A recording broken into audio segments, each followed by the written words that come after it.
बीड जिल्हा पोलिसांच्या विशेष मोहिमेअंतर्गत चकलांब पोलिसांनी गेवराई तालुक्यातील सुरेगाव शिवारातील ऊसाच्या शेतात छापा टाकून गांजाची लागवड उद्ध्वस्त केली आहे। या कारवाईत पोलिसांनी गांजाची लहान मोठी 253 झाडे, सुका गांजा आणि निमसुका गांजा असा एकूण 48,27,650 रुपये किमतीचा मुद्देमाल जप्त केला। या प्रकरणी मनोज उर्फ बादल भगवान आंधळे या शेतकऱ्याविरोधात गुन्हा दाखल करण्यात आला असून त्याला अटक करण्यात आली आहे। या प्रकरणामध्ये माननीय पोलीस अधीक्षक श्री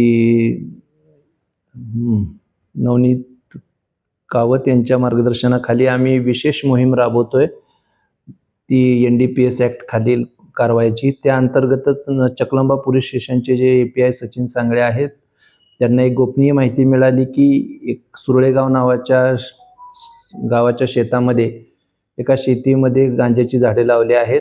त्या गोपनीय माहितीवरून तिथं छापा टाकला। छापा टाकल्यानंतर तिथून आम्हाला 253 गांजाची झाडं मिळून आली। त्यामध्ये काही प्रमाणात सुका गांजा होता, काही प्रमाणात थोडासा ओला, थोडासा सुका असा गांजा मिळाला।